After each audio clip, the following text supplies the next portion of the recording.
So today we have Alex Kang, an elite level powerlifter, which for most people would already be enough accolades. But today we're not talking about powerlifting, even though I do want to ask you about it a little bit later.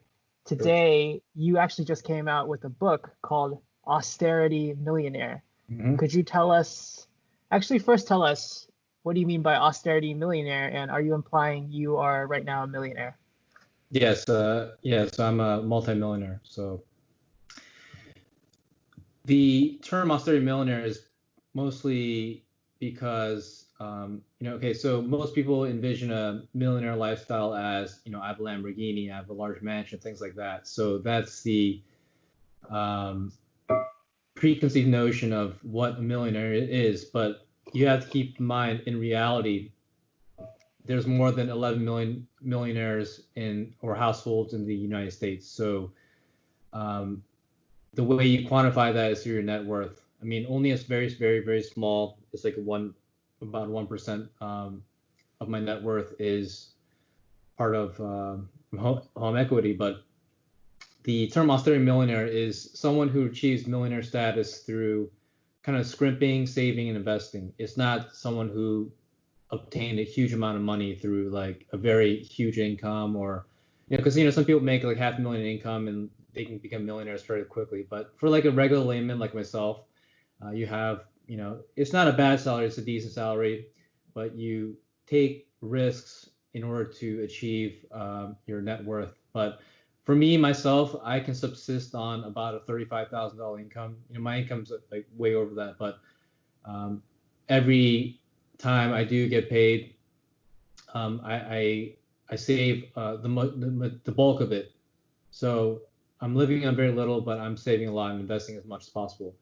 And this, you have to keep in mind, this took a while, right? So it took between, I started working at around 22 and now I'm 35. So the first million actually occurred when I was 34. So it took 12 years. And then the next million occurred at 35. So it was very quick.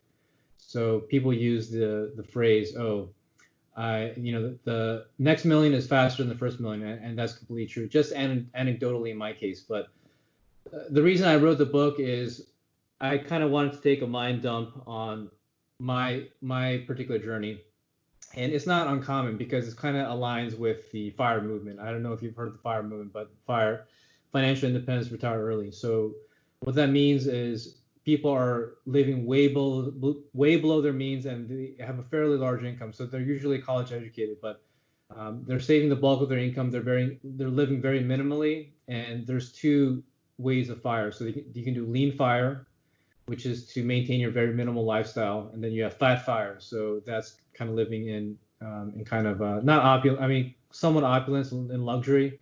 So I'm trying to aim for a fat FIRE.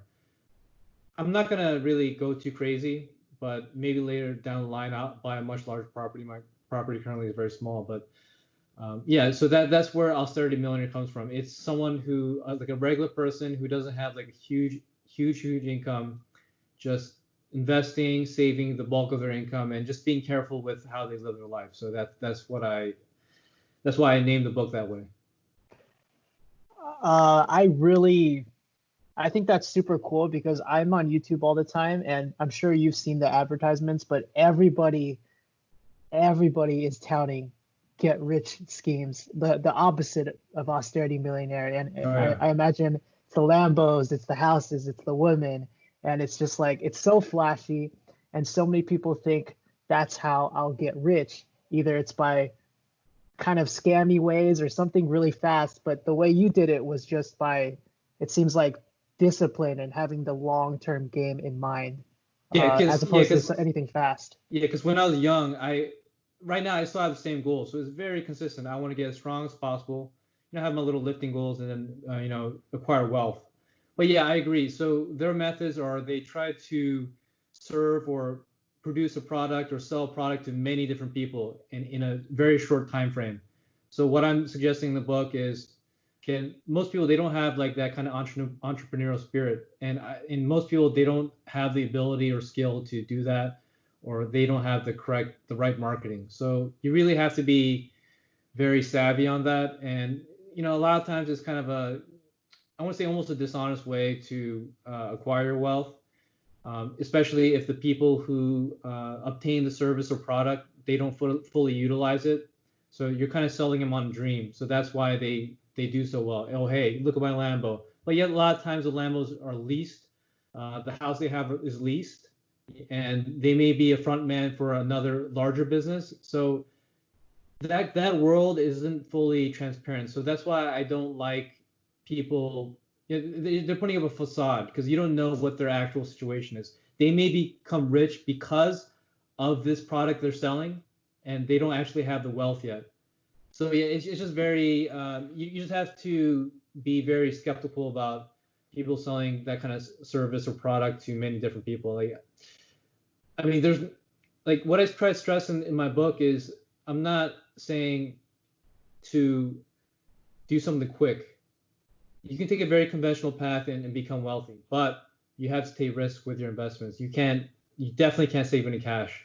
If you save any cash, if you hold cash, what's going to happen is, I mean, it's going to be eaten away by inflation. So, I may have used this example, I'm not sure, but I remember back in the day when I was in college, a Chipotle burrito was $5.84. Now it's, I haven't been to Chipotle recently, but it's almost $8 now. So that's just a quick, their production and labor costs may go up. So it's going to be passed on to the consumer. So that's just a small microcosm of how things get more expensive. So, you never want to save cash. And I've never saved a lot of cash at any time. I've always had it invested. And there's also times where you have to exit investments, but, that you have to use your judgment call. But I'm not saying that's the exact science. So, I mean, luckily for me, it worked out. But I've taken calculated risks. Sometimes I've lost huge amounts of money, but like, because you have to keep in mind, like, most of my portfolio is capital gains, so only a small fraction of what my wealth is actual cash that I invested.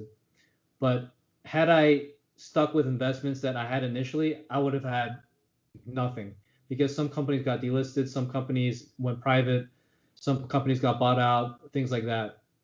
So yeah, I mean, it's just a risky business, but if you're a layman having a salary, you can't keep cash. There's no way you're going to achieve financial wealth, financial prosperity just by keeping cash, especially if you have limited income. So that's interesting. You were able to build so much wealth by having a consistent, safe income, but you're still taking what you're saying are some pretty big risks investing wise, and I'm imagining that's buying and selling different stocks. Could you elaborate on? Yeah. So because I know you talk about index funds, so I imagine yeah. you always have a certain amount of index funds. How much money are you playing with, and how is that? You said a majority of your wealth, is that by swing trading or? No, I don't swing trade. So I always hold positions for like years. Gotcha. Okay. So I'm not, like, if I do so, I'm not incurring any type of a short-term capital gains tax. And yeah, so yeah, definitely do not suggest day trading. That's just stupid for a regular person. I mean, generally it's stupid in general. I don't do any put or call options, nothing fancy like that. I just find a company that I think is undervalued, and then I place money in it and I hold it for like a long period of time, at least over a year. So there's nothing like swing trading, but yeah, I don't. Okay, so that's why in the book I suggest, like, it just depends what your risk tolerance is. So if you are fairly risk averse, then yeah, place an ETF. There's no way you'll lose money. It'll go up over time. So the ETF that I suggest in the book is VTI. So that has exposure to 3,000 companies. There's no way you're gonna lose your money on that. There's no way. So it may take like longer for you to achieve financial prosperity if you do index funds. So yeah, I always have some index position in index funds. It's just kind of like a safe fund. But yeah, the majority of my holdings are in individual stocks because those have the highest rate of growth. Of course, they have tremendous risk. But generally, these companies have a track record of years of growing revenues, growing client base, client retention, things like that. And and this is what I mentioned in the book, tech companies usually are operating at a loss even after they have their IPO. So you have to keep that in mind. So people are betting on if these companies are going to be profitable in the future because they have a lot of GSA and R&D expense in the beginning. because they're trying to expand their operation. That's why they have this net operating income, at least in the first 5-10 years. So I mean, you can see like there's so many opportunities like that come up. So the two stocks I do recommend in the book are Slack, that's work ticker symbol, and Square. Yeah, so they've been kind of gaining a little bit over time. They haven't exploded yet, but they're two good stocks that have potential. I'm not guaranteeing that they'll go up like triple, quadruple, quintuple value, but I mean there's a chance they can, and there's always IPOs coming up. So for myself, right, because I'm an accredited investor, my income is not whatever it is, 200,000-300,000 a year, but because I'm an accredited investor, so that's if you have at least 1 million net worth, you can enter into private equity deals. So I didn't really go too crazy on the details on that, but yeah, because I'm an accredited investor, I was able to purchase shares in the private market for Impossible Foods. So Impossible Foods now has direct to consumer product for their beef product, their Impossible beef product, and the way that they initially rolled out the product was through restaurants. So they made sure that the product was in very experienced hands. So they would do kind of like higher end, like hamburger type restaurants or other fine dining type restaurants. So they roll out the product. I was like, oh hey, it's amazing, right? And then they rolled it out to a chain, obviously Burger King. And I myself tasted it before I invested in it. So I was like, wow, it's almost there. It's so close. But also another selling point for me was the CFO stated that most of their consumers are carnivores. So I found that very interesting. So they didn't really hit in the pure vegan market. I have a quick question. Is that when you made that $1 million jump? No. This is well how after. did that happen? How did that happen? Because that's a huge jump. Oh yeah. So yeah. Okay. So yeah, a huge portion of my stock holdings is in a Shopify. So oh wow. Yeah. So you have to keep in mind. For you. So yeah. So I made the initial. So I made a large purchase of Shopify in 2017 at $53. So now it's over $800. Wow. Yeah, so it worked out. That's so funny because But I will say this though, right? Mm-hmm. So I had a large position in Tesla. Now it's over $1,000. But yeah, I sold it at like 253. Now it's 1,000.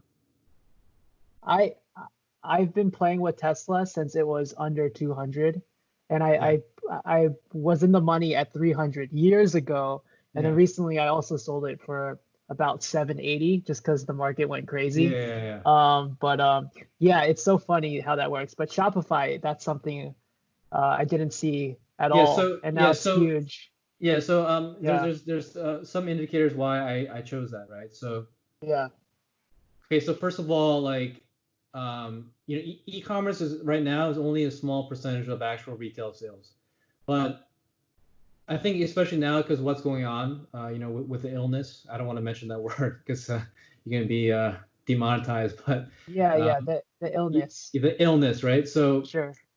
There's so many things why I chose it, right? Okay, so first of all, American malls are dead, right? Yeah. So you see things like JCPenney, Sears, and things like that. They're contracting their business, or they're being bankrupted and eliminated. So physical brick and mortar businesses they're being eliminated, right? Essentially. So now malls are becoming more of an experience center. So you have like, for example, some malls have like theme parks and things in it, or like Dave and Buster's, or some kind of experience type business model. So going to the actual store, I mean, that's been dying down. So you see a lot of malls that, they're losing their stores, and they're ultimately going to be eliminated unless they pivot to an experience-based business. And e-commerce is only a small fraction of actual retail sales. But you see a lot of bookstores and things that they're like winding down their operations. So I saw this trend coming, right? And also you have to keep in mind, like, the boomers and whatever, right? The older generation, they are more geared toward having brick and mortar sales or going to the store and trying things or whatever, right? They're going to the store, making the purchase. So they're slowly dying off, and millennials, like ourselves, for me, for example, right? I do most of my shopping online, unless it's produce. Like I have to get the produce, right? But if I'm getting like shaving cream or whatever, right? Mouthwash, I can have it all shipped to my house for free, right? I don't have to go to the store and then waste my time. And the prices are at the store level or below. So I'm saving time and money just by ordering online, right? So I want to, for you to, in hindsight now, Mhm. Shopify seems like the most obvious best investment ever. And I think Yeah. for most investors, it would have made 100% sense to put 5-10% of your portfolio in something Mhm. like that. But for you to have made as much money as you did, you still had to take a risk because I guess how did you grow the balls to put that much money in something that now is like the best investment ever, but at the Yeah. time it's still not for certain. Like nothing is for certain, but your return has been incredible, so you must have put a decent chunk into it. Like Oh yeah. Yeah. how do you get the courage or like to make that leap? Because there's so many things that I see that are interesting, but then Mhm. I'm always trying to diversify to like keep Sure. safe. At the same time, I'm definitely missing out on some gains of the riskier ones that I should have put more in or could have put more in. Yeah. Yeah. Um, so I just I made a very convincing argument to myself that well, number one, okay, actually there was one. I mean, there's so many factors that we can talk about. Yeah, So we can yeah. talk about brick and mortar business dying, Hmm. uh, millennials going to e-commerce and the eventual growth of e-commerce, because I believe it's only 8% of total retail sales. It's tiny, small. But the one thing that kind of like triggered my mind with investment was, again, this is not across. This is a very unique circumstance, right? So Yes, so correct. so Amazon had a storefront, like a web storefront, and they ceded that business to Shopify. They couldn't compete with them. Wow. And this is why I think Shopify will go to around $1,400, $1,600, like from this point, because Walmart ceded their business to them too. So they're partnering with a Walmart to because Walmart has so many independent sellers on their network, and their business has grown like whatever 75% from the prior year. But um, these huge companies, AWS, Amazon, Shopify, Facebook, they're all ceding their business to Shopify. So that's why I recognize, oh, this huge player, it can't compete with this very small market cap player. But what I also did, I did my own research, right? So I looked at like so many like e-commerce websites, and I noticed like, oh, powered by Shopify, powered by Shopify, powered by Shopify. Then I looked at like there's other like I believe another competitors like Magento and big whatever. Like there's other firms, but Shopify has the largest like market share, and they already had Tesla. I think Tesla sells like their their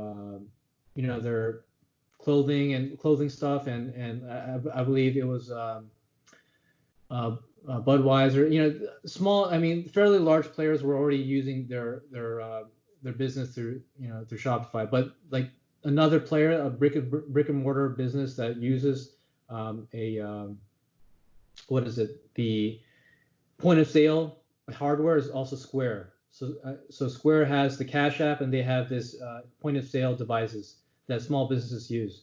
So I think that's another competitor with Shopify that could do well. So they rolled out their Cash App, which is very widely used. So that's why I think, because it's being adopted very quickly and has a large, there's like Venmo, PayPal, Zelle, Cash App. So there's all these competitors, but who will win out of that? I don't know.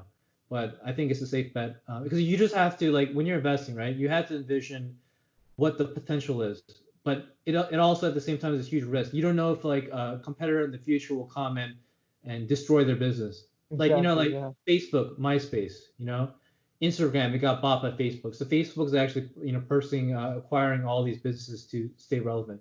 So they're buying Facebook, WhatsApp, things like that. So I think Facebook is not a bad investment. I mean, you just won't get like a crazy exponential asymmetric return versus something that has a very small market cap. Because like Shopify, the market cap still isn't very huge. So let me see what the Shopify. So the Shopify market cap right now is, yeah, it's still under 100 billion. So it's still like fairly small, relatively. So, oops.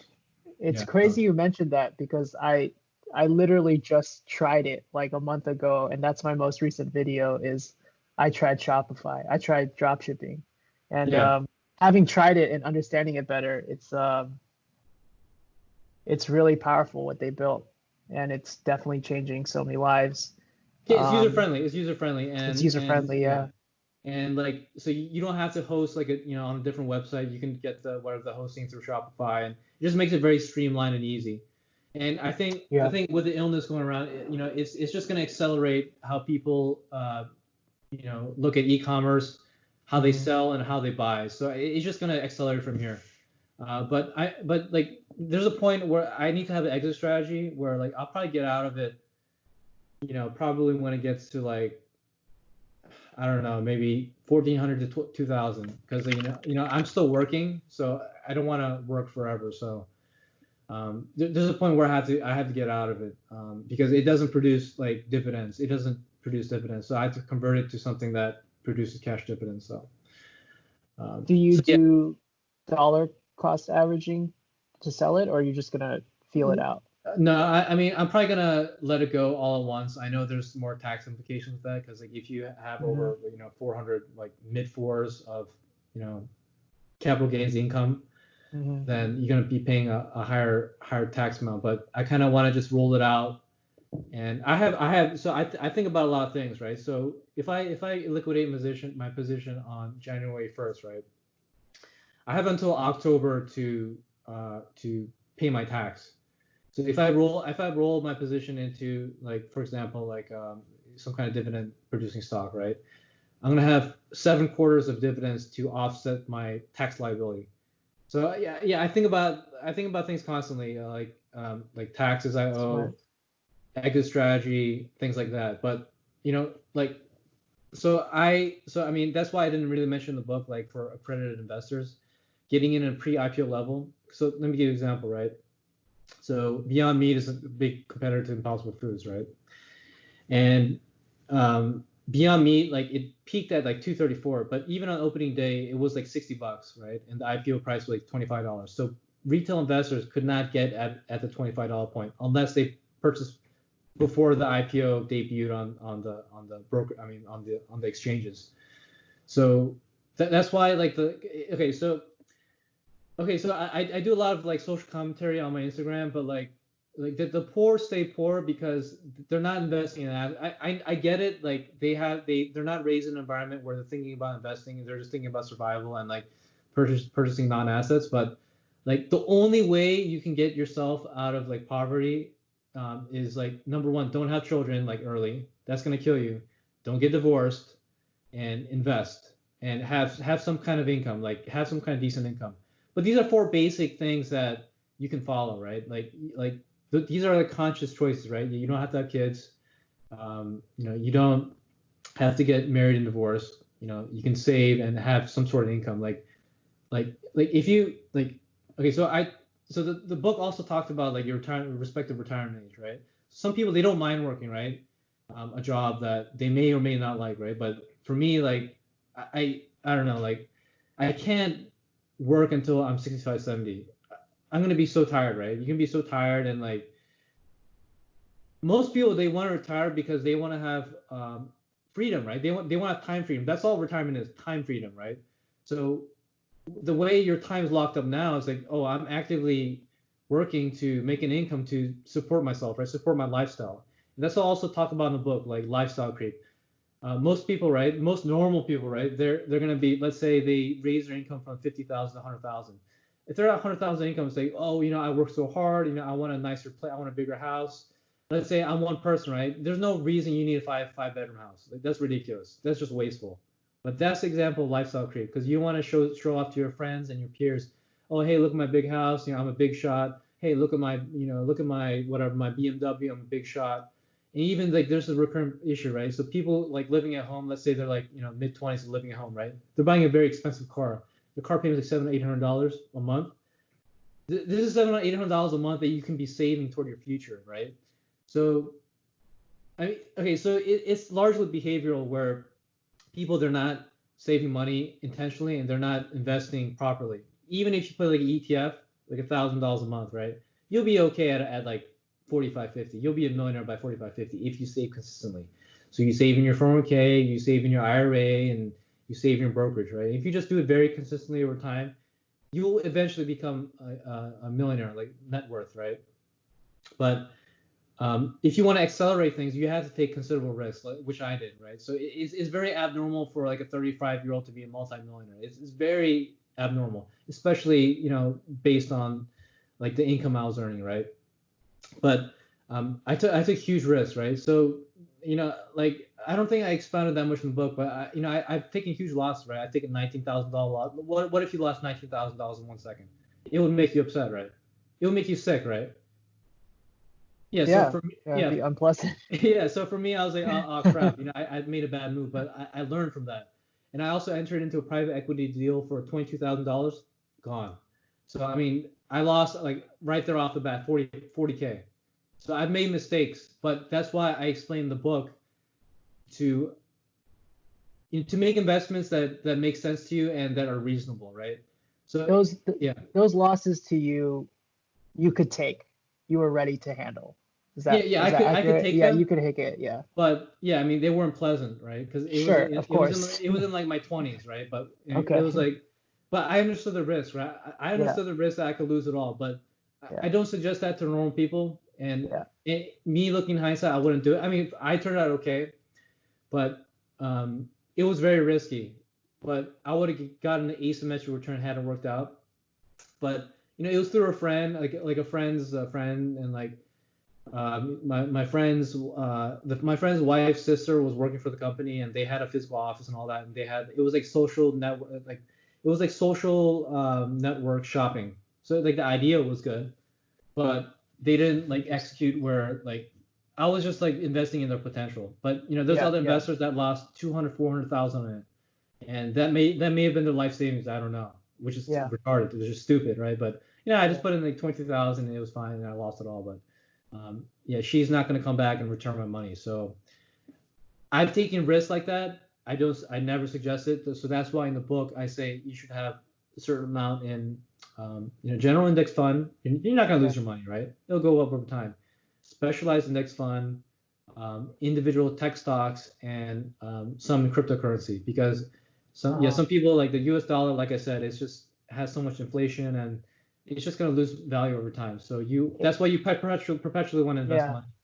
It sounds like you, I don't know your exact finances, but it sounds like you might be taking a risk trying to wait for Shopify to get to 1400 when hypothetically your net worth is already 2 million now. And Yeah. many people listening to this would think if you just closed out all your positions, you could actually live a pretty good life. Yeah, I can retire at any point. I can Yeah, you retire. Yeah. could, So yeah. yeah. So isn't that seems very risky actually? But I'm sure you Yeah. have stuff like in cash too, or Yeah. I not in mean, cash, but like safe investments. yeah. I don't. Yeah. Yeah. So okay. So here's the thing, right? So Hmm. even if all my money was taken away, I could still survive. I mean, my expenses are not. So that's the point I try to make in the book. Like my expenses Yeah. aren't very high, right? So and I can survive on a very low income. So if everything was taken away, I would just start over and like you know.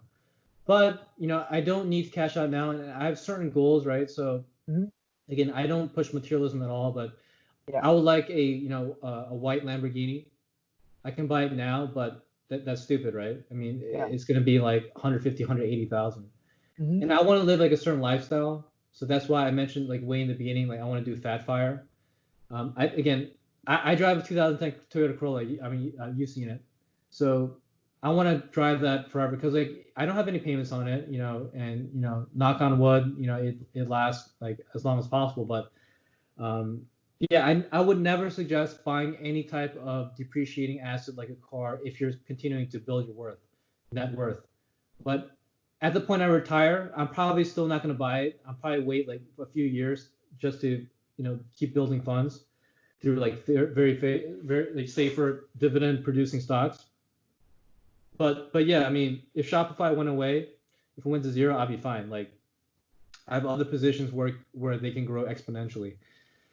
So yeah, for example, right? So let me give you an example, right? So the reason I was so bullish on Impossible Foods is so they are different from their other competitor, Beyond Meat. Like Beyond Meat uses pea protein and like a beet juice extract for their product. I mean, it's okay. It tastes for me, it tastes okay, right?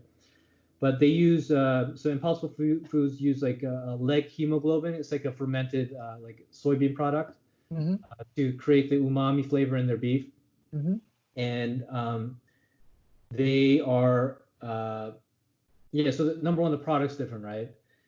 And number two is I have Beyond Meat as a case study, right? So like the likelihood that this position will 10x is like it's not out of the question, right? Because my cost basis is like $17.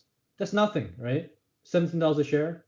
And you have these crazy hyper valuations, like for example, Beyond Meat went to 234. Just using it as a case study, the likelihood that Impossible Food will 10x. So I put 100 grand into Impossible Foods, right? This is pre-IPO.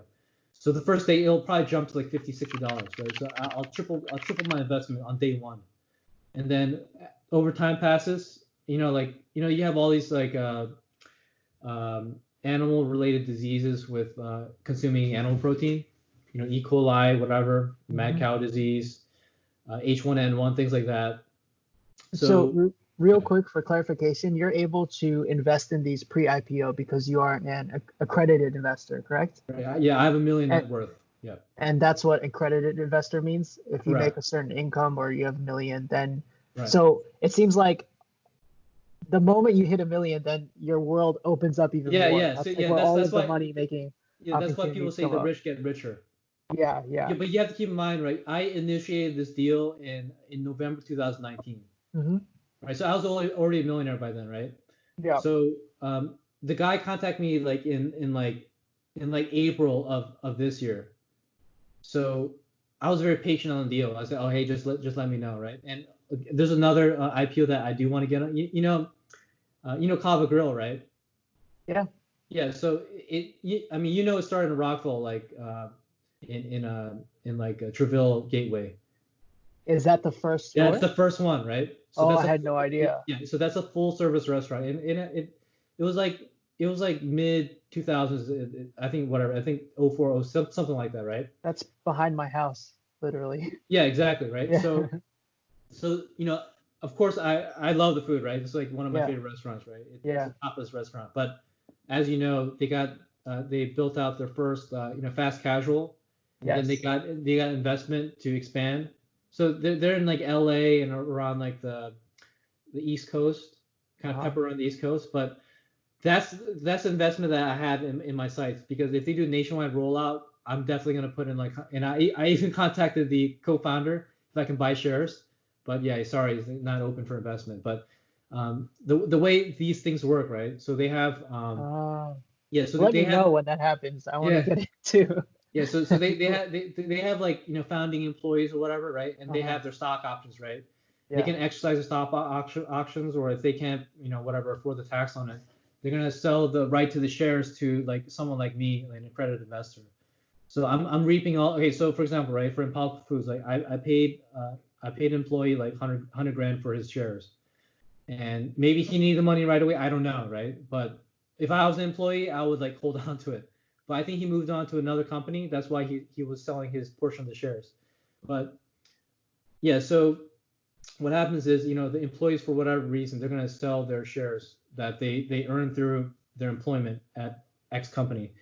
And then they sell it to a private investor like myself, a accredited investor. And then the accredited investor is going to hope that the company IPOs in the future, and they'll exit their investment, let's say they 10 or 20x, right? But keep in mind, right? So, for example, I want to give you another example, right? Let's say you were early investor Chipotle, right?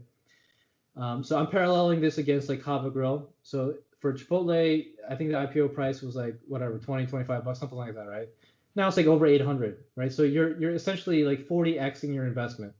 So can you imagine you put in like 100K and now it's worth like $4 million? that's amazing, Yeah. like how exponential the return is. So yeah, so a lot of investing is okay. So it's BS, right? If someone calls like, oh yeah, I make money every time, that's complete BS, right? Even financial experts, even they're doing about TA, right? Technical analysis, they don't know for sure, right? So if every technical analysis analyst was right for Bitcoin, they'd be like, they wouldn't be making videos on YouTube. Okay, I mean they'd be rich, they wouldn't care. That's true. But Yeah. yeah, so especially if you're investing in an emerging company or like an emerging technology, you're just making an educated guess on how well it'll do. So anyone that says, oh yeah, I know how to make money, I guarantee you I'll make a return, they're lying to you. Because for example, right, there's a recent I don't believe the IPO, but you heard about WeWork. It's a shared Yeah. workspace. Of course. Yeah, I've yeah. been there. So the Japanese investment company SoftBank, right? They took huge Mm-hmm. losses on it. So I Yeah. mean, they're Yeah. experts, right? Like these investment analysts, that's what they do for a living, right? They look at the charts, revenue, and whatever, right? TA, right? And they look at the companies that are investing, they look at their financials and whatever, right? So all these educated professionals, they made this educated guess on this company WeWork, right? They purchased shares or whatever in it, ownership in it, and it failed miserably. And now they're in a panic to try to liquidate some of their holdings to pay for loss in the company. So yeah, I mean, anyone that tells you that knows what they're doing is BS. Everyone's guessing essentially. Some guesses are better than others.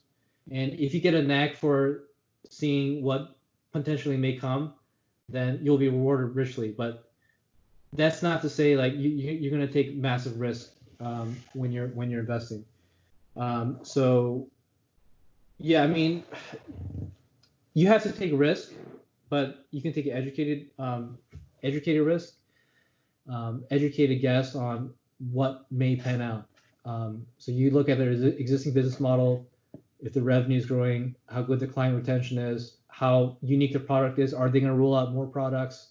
What's the general trend of the market? So for example, like for me, right, I bet huge on e-commerce. Now I'm betting huge on like vegan products, right? So people are probably in the future going to be consuming less and less meat. But the selling point of Impossible Foods is they are pushing the narrative of destruction to the environment. So they're pushing, this takes so much less water, land, and energy to produce our product, and it tastes just as good. And health-wise, it's maybe a tiny bit better. It has no cholesterol, but the sodium and like fat is fairly high on the product, so it's not a health product. But they're trying to push the narrative of being better for the environment. So yeah, I mean, I have a good feeling on it. There's a nationwide rollout, direct to consumer, restaurants, and whatever. So I'll probably 10-20x on the investment and get out, and so that's say that's so casually. Yeah, so that's like another $1 million, $2 million Uh-huh. in my pocket. Yeah, but yeah, there's a chance it may go to zero. Very, very highly unlikely. I'll make money on this thing. I won't lose my money, most likely, but maybe, who knows? Maybe there's a scandal with the company, and maybe they discover like the hemoglobin, the leg hemoglobin that they make produces cancer. I don't know, but that may be a few years from now, and I'll be out of the investment by then, so I don't care. So it's just an avenue to make money. I don't, for me personally, I don't care about purchasing, eating vegan products. I don't, for my personal life, I still consume animal products. I mean, I don't consume as much anymore, but I don't care if like I'm a vegan or not vegan. You have to look at things through a money making perspective. Like how much will this company grow? And but it kind of boils down to a feeling. I'm not going to BS you. I mean, but that's how many investors think. So like people, like these private equity funds or VC firms, they sprinkle across their money across different companies. Some are winners, some are losers. I mean, it's that simple, right? So for example, right, you know Peter Thiel is? Yes. Yeah. Yes. Yeah. So Peter Thiel. Yeah. So he did really well on PayPal and Facebook, things like that, right?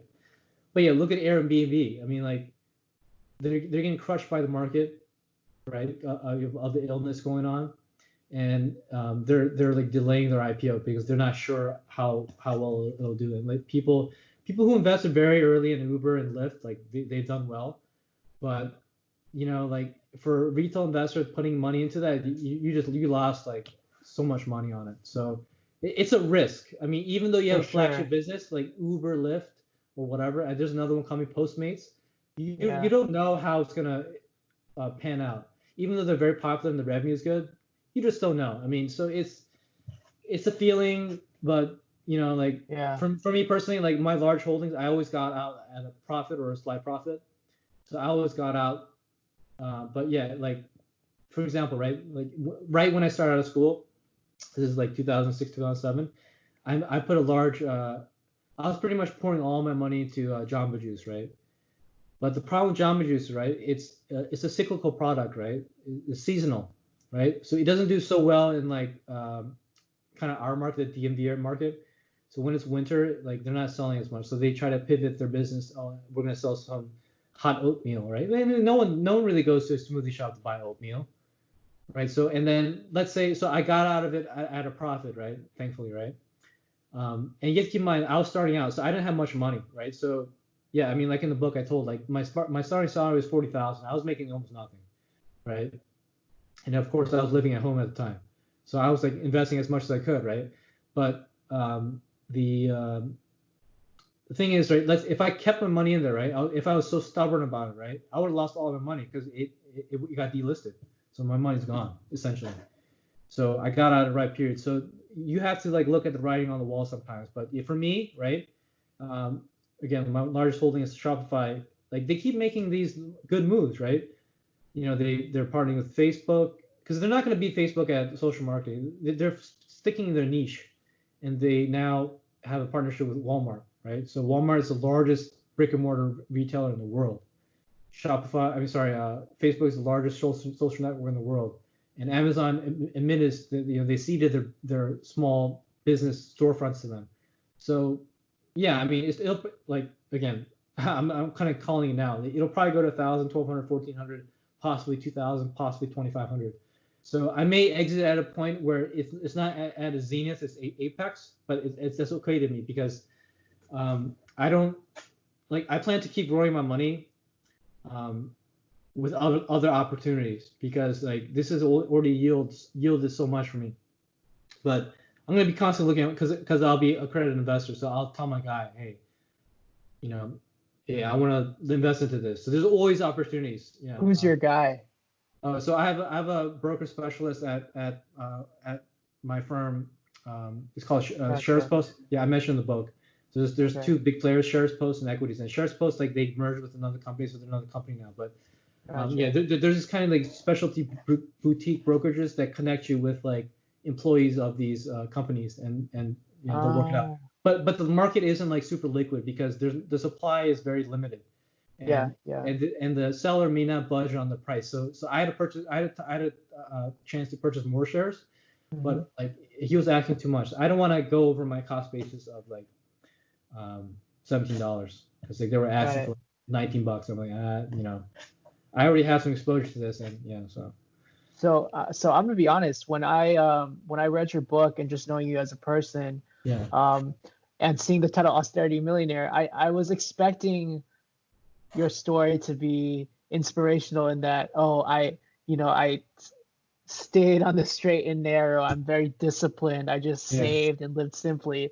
But the yeah, story I'm getting, which I didn't even know yeah, about, even despite being friends with you, is yeah. that you took a lot of risks. You Like have to, the like, yeah. austerity, yeah, the austerity portion, it was like a little bit misleading. Like this is about like a Oh, you very think so? savvy, risky, lucky, but smart investor. Yeah, I mean, Um, yeah. I mean, no, yeah, it's not misleading. It's just yeah. austerity just means kind of, strict and almost monk-like. And then, but this is not that. This is just straight up Well, investing and re yeah, you have yeah, to keep in mind, right? Like people at my age, people our age, right? They have like negative net worth, right? yeah, yeah, Again, I completely understand. It maybe due to circumstances, right? yeah. They have high cost of living. They don't make a lot of money. They're not Hmm. educated on investments.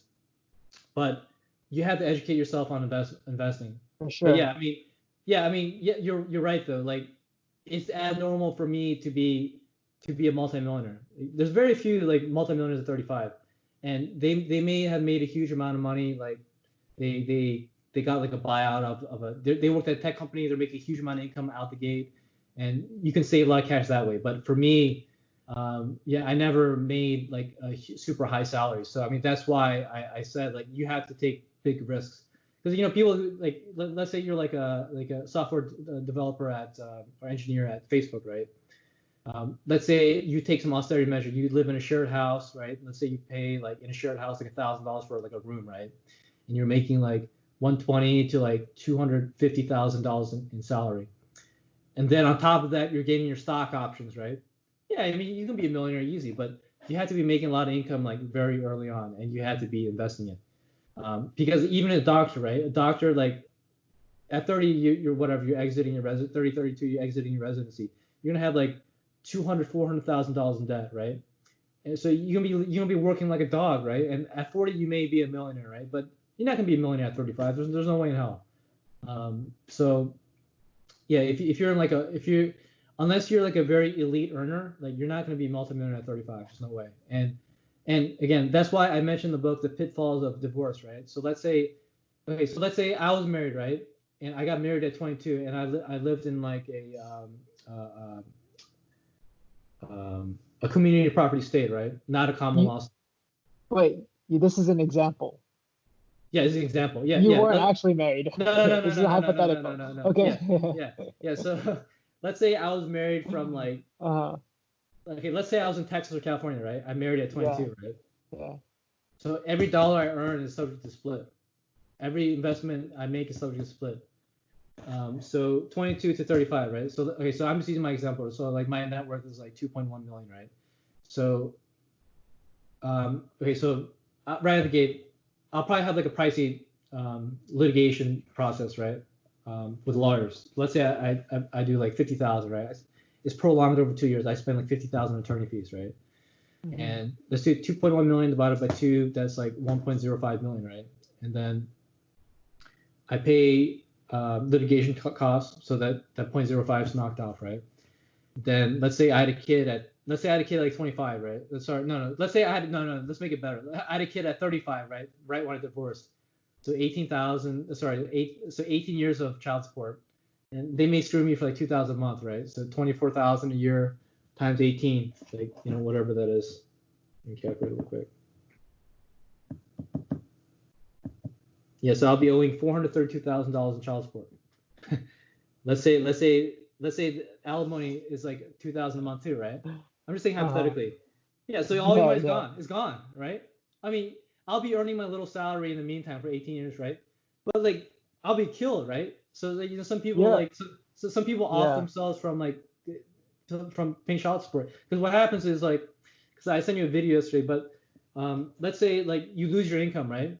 Things happen and you get fired or whatever, right? And you can't maintain that income, and you're stuck with the same child support and alimony. You can't keep up, right? And let's say you can't keep up, they'll garnish your wages, like they'll throw you in jail or whatever, right? Or they'll pull, like, 'cause I didn't know this, like I learned that from the video. They'll pull your driver's license, so like you're screwed. You can't even get to work, I mean, Did someone in your family get divorced? No. I mean, my parents are married. My grandparents were married until their respective deaths. All my aunts that did marry, they're still married. So it seems like there's a lot of positive-ish marriages around you. Why? Yeah. Why are you so worried about other people getting married? You have to keep in mind, right? So my parents and my grandparents' generation, like they're Korean, so it's kind of like they work it out, even though they don't like each other. Yeah, but, that's true. So like the culture is different, right? Here it's like, oh, if things go bad, like, oh, divorce, like I'm done with you. Like they're not gonna work it out. And like for myself, right? Like I don't date anymore, but like when I did date around, it was kind of fun. Like what if again, I'm not trying to sound like a pig or anything, right? But what if you get tired of your wife? What if she like withholds like sex from you? Things like that. You don't want to play these like mind games. Like what the hell? Why are you doing this to yourself? Doesn't that mean you just need to date somebody with a higher net worth than you? Okay, so Brian, let's be real. Brian, let's be real. Like, okay. Is a woman gonna have like more than like? like the likelihood of me maybe a multi-millionaire that's I, younger I than me is like yeah, impossible. okay, It's pretty much impossible. okay, that's true. Let's just stick to the age. Let's not talk about Sure. the woman aspect. But yes, if we're dating younger girls, it's less likely. It's It's like statistically impossible. you It's like are impossible. statistically just by you being a millionaire, you will not find somebody with more money than you, statistically Exactly. speaking. So that's fair. Yeah, but you have to Um, keep in mind, like I told you before, like I'm not a typical like I don't flaunt my money. You know, I say it yes, online just to prove a point. Like I mainly sure. say it online just to prove a point. Like, oh, I'm a millionaire, you can do it too, right? I'm a normal person. I'm seriously a normal person, right? But Mhm. I took some Are you risks. sure? Yeah. But Yeah, but yeah, so yeah, I mean, I just stayed online just to prove a point and just to kind of yeah, inspire people, right? Because I don't live like recklessly, you know. yeah, If I eat out, I eat out like once a week, right? yeah. You know, of course, I like to Y- pay for y- my friends. Yeah, you like to eat out at very nice places. I think that is Yeah, one. but it's not like it's usually not more than like 50 to 100 a person, and that's not that bad. And if it's a special occasion, like for example, I took he's you know Jeff, my very good friend Jeff. Yeah, of course, of course. Um, yeah, so for last February, right before the illness came down, I took him to Sushi Nagasawa. That's like 225 a person. And that's Yeah, like that's the extent of like how much I'll spend. But it's not like I go to like one or two times a year. And then like I'll eat yeah, out like yeah, I like sure. Korean barbecue. That's like 35 bucks a person. Um, but I've toned down a lot. Like I realized like I've had so much of this food. Like Yeah, I like it, but like again, like, and I also have to watch my salt content as well. yeah. So I can't Okay. go crazy. But yeah, I mean I live like someone that's making 35. Yeah. I live like someone that's like I worked at okay. So for example, I started at a call center, right? So Uh-huh. I live like someone that's living in a call center, right? So I don't um and I give out a lot of free advice. So it's not like I'm Yeah. keeping like and like I'm selling a book for like 10 bucks. I mean, it took me months to write. Yeah. So like the amount of value you get in that book is like is way more valuable than $10. And yeah, if you're not gonna buy a $10 book, then you're not gonna be investing in your future. But it's not like so if you give away a book for free, then that means like you're not valuing the information you give away. That's why I put a price tag on it. Hmm. And again, I'm not earning a lot of money from the book, but you're free to like look into my mind when you buy the book, right? You got a Yeah. snapshot of my mind, right? Yeah. Yeah. For Yeah, sure. yeah, and like if you were like a layman, right? That provided more than $10 of value, right? Way more than $10 of value, right? Yeah. Yeah. Absolutely. I mean, Yeah. so I yeah, I I mean, didn't it's up to them. I didn't get I didn't get how important investing was, but I feel Yeah, like all the tips is very valid for the general public because yeah. people can't just hop into your level of investing like that. No, no. Well, yeah. I They mean, need yeah, so much more knowledge, but I yeah. think it's a very good Like I do base. a high level investing right now. Like Yeah, it's like very yeah. high level. Like Yeah, almost no very one high can access level. it. Exactly. But yeah, I started from like nothing, right? I like my Yeah. parents didn't like you know some people, right? So I know people personally, right? Their parents hand them like $200,000 like just for free. Yeah, hey, here, here's seed money. Like, do whatever you want. My parents didn't give me anything, right? Of course they raised me and like they only pay for a portion of my college, right? But like you know I started with zero, you know. Now I'm at like 2.1 million, you know. Do But it's you great. are you expected to give anything back to your parents, or do you want to? Are you going to? Um, I mean like of course like you know for like special events, you know I'm purchasing like meals and stuff. Um, but yeah, I mean, perhaps I'll do something, but you know, but they have their own money, so I mean, like, you know, what Okay, am I gonna that's do? You good. know, yeah. So I Yeah. mean, um, so yeah, Okay. So actually, we're closing in on an hour, but I did want to yeah, talk about one last thing, sure. and that's how do you think? I'm sure I don't know who's going to be watching this, but if you don't know, again, Alex is elite level powerlifter. So what is, and you keep saying you're normal, but people are Yeah, going to be like, oh, but he's not normal. He seems like a very special individual. yeah. How do you think you've always been disciplined in how you manage your money? Is that related to your powerlifting training? How do those intersect in your mind and in your life philosophy? Okay, well, yeah, I mean, okay, so I kind of admit I am normal, but I'm kind of like I have like abnormal determination or whatever, focus, discipline, Yeah. whatever, right? Yeah, so yeah, for me, like for example, like the first time I squatted 225 pounds, right? Now it's like 600. Granted, it's equipped, but still, whatever. It's like that's almost triple the amount I first started with. And the deadlift, yeah, started at like 225, now like 573, right? But yeah, that was through tremendous years of consistent work, like just going in and out of gym, training 20. Effort.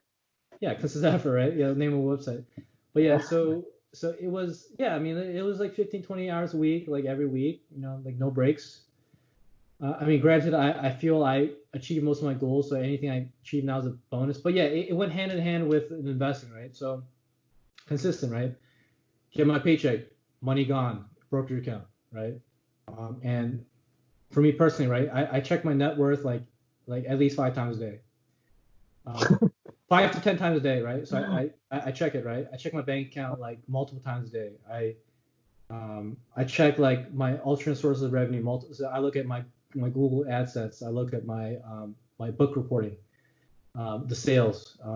So yeah, I'm always like keeping track of metrics like all day. So yeah, it's kind of data oriented, and I'm always like scanning the news for opportunities. But I talk to my good friend Jeff every day, and like he's getting into, I mean, he's getting investing too. So I help him with investing along with another friend of mine. Nice. And I may be doing investing for another person, right? Yeah, I don't want to name names, but like yeah, Sure. I mean, Yeah, you don't have to. yeah, I'm helping with investing with them, but like yeah, we bounce ideas off each other, and Yeah. yeah, obviously I can't have my eyes on everything, like every sector and every kind of business, but yeah, it's very helpful to have another person to bounce ideas off of. But yeah, he introduced me to Snowflake, this IPO, this data analytics like cloud company that looks to be very promising. So I may throw some money into that. Yeah, it's just very interesting. Like I just stay busy with keeping up with things and trying to keep my hands on top of different things. I kind of want to push like publishing books more. I'm writing another book. It's called Rich Poor Mindset. So it's just kind of expounding upon like how don't succumb to lifestyle creep if you achieve like financial wealth. So yeah, I want to develop more books. I want to push my YouTube a little more. What's your main purpose of pushing this stuff? To help people, or you're trying to build a brand? So I don't want to like be scammy and sell like an expensive product. Absolutely, but $10 products is reasonable, right? So yeah. Yeah, I want to continue selling sale, but like I kind of want to inform the public that you don't have to have shame having a regular job, okay? Like not everyone is an entrepreneur. Not everyone can sell these products. Like not everyone is gonna have $1 million in ad spend. Like it's okay having a normal like that. Okay, so there's two things, right? You can be a normal person. You can achieve elite strengths, right? With powerlifting, right? This is a very small niche or whatever, right? So I kind of push that one. That's why I have like the compilation video over the years. I achieved whatever X amount of lifts, right? So that's I think I achieved that for the most part, right? I can't really do much over that. And number two is like I want to say that don't have shame in being an office worker, right? If you can only do what you can do, that's fine, right? Just try to maximize your income and just do what you can do, right? Don't feel pressure like, oh, I'm gonna be an entrepreneur, I'm gonna have like 20 homes, right?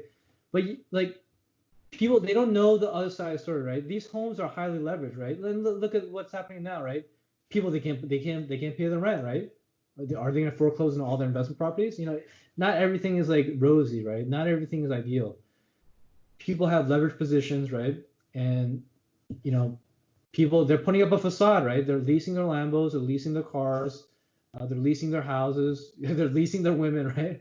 I mean, yeah, they're grabbing some, IG salute, right? They're parading them in their videos, right? So everything, a lot of it's a facade, right? And they're putting on a facade to sell more of the product, so they themselves can become rich. So just don't believe everything out there. And like again, there's no shame being a regular office worker. There's no shame just being a regular person and earning income through an employer, right? Just be mindful with your money and invest it. You may have to take risk if you want to become wealthy early. It may not work out for you. It may work out for you, but everyone can become a millionaire at 50. Like no issue, no problem. But yeah, just don't believe everything out there on the internet, and like people, like they're not honest with their money, and Um, yeah, I think I'm pretty transparent. And you just don't believe everything out there. And like again, there's no dishonor or there's no shame in working a job and trying to accumulate your wealth that way. Yeah, I'm trying to push away from the narrative of get money quickly and just be rich or you know, but it's just depressing because many people think, oh yeah, my life's a failure if I'm an office worker. Hey, I mean, if you approach it that way, sure, but if you're buying like an $800 per month BMW, if you're getting a $2,000 a month apartment, if you're like, oh, I'm gonna get married and like you get divorced 10 years later and your finances are ruined. Like there's these steps that you can take, actionable steps that you can take, and choices that you can make to become wealthy, right? And there's no real secret to it, right? Even if you went with my book and did a very conservative like asset mix of index funds and specialty index funds and individual stocks, things like that. Maybe you want to put some gold in your portfolio. Yeah, I mean you'll become a millionaire eventually. I mean it's just no question. I mean it's not anything complicated is what I'm trying to say. And like you have to keep in mind it's going to be a longer grind than for example, let's say you're some hot shot like software developer at a FANG company. You may be able to achieve your wealth, quickly, but that's only a very elite group of people, and those jobs are very stressful. Like people at, for example, Facebook, they're offering themselves in the office. That's how bad it is. Maybe they're relying on their H1B visa, and like they're about to get fired for performance or whatever. Because the shelf life is small for those people working at a FANG company. And yeah, they're just offering themselves in the office. It's sad, but if you place too much value in your corporate job or whatever, and like they spit you out, and they, oh, what am I gonna do now? I have to go back to whatever, like mainland China, and they have to compete with other people for jobs, and you're off. That's the problem in your mindset, because there's no shame in working for like a lower end tech company and you're earning your salary. I mean, you still probably make like 100K, right? And you can still save money. Live in a shared space and don't eat out all the time. And like, Michelin star meals are like $300, $500 a meal. You don't have to do that crap. Like just live reasonably and just put your head down, grind, and no shame working office job, and you can make it. I mean, that's just the message I'm trying to make here. So yeah, I mean, because people the point in the book I try to make is like delayed gratification versus instant gratification. So you really have to fight that on a daily basis if you want to eventually become wealthy. And again, that's mainly if you're making limited income. But like most of my audience, they're probably making limited income. They're not making like 200, like 150,000 a year. So I mean, I think that's why it speaks to, because like I've had personal and also public comments on the book, like, oh, I love your book. It was one guy I know specifically. He's a controller at a company. He said, oh, I really love the fact that you're not pushing to be a high-powered entrepreneur, marketing genius, and he just really loved that aspect of the book. So yeah. Yeah. So, yeah. I mean, personally, I used to do consulting for 4 years, so I was that office worker, and I definitely thought that I don't want to do this because I want to be more in control and be an entrepreneur. And having run my own business now, this is not for everyone. It's really tough.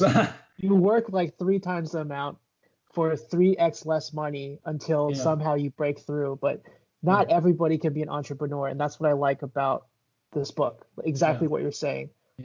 It's what people are selling the dream, and they think you're trading the safety of an office work for the potential to be your own boss. But at the same time, not everybody can be bosses. Like, we need workers. Like, that's just a fact of society. You can't have 30 bosses and 1 worker. School is designed to make workers. And society is built to make workers. But the thing is, right? So the successful entrepreneurs are especially loud, and you don't. And all the failures, they're quiet. So that's why it seems like, oh, I can make it, right? But yet you might only like 5% really make it. And the other 90%, they're like struggling hard. I think that's also a misconception of, oh yeah, it's all rosy. It's a lot of hard work, and you may not get paid. So they need the safety and predictability of their paycheck. So nothing wrong with that. And through your method, through safety and predictability and smart investments, you will become your own boss. You can become completely financially independent. Yeah. I think this is a good place to end it. Yeah. Yeah, thanks a lot for this chat. I feel like where can people, I mean, I feel like I learned a lot, and I'm definitely going to be talking to you after this call ends about some investments, but where can people find your book? Oh yeah, so if you go to Amazon or go to any of my social media, you just punch in Austerity Millionaire by Mhm. Alexander Kang, and it'll show up. And it only has one review. I'm trying to get more reviews on it. So Okay. so yeah. I will be adding my review. Um, I think that's it. All right, That's super. all I got. Thank you for chatting, and I'll talk to you soon again.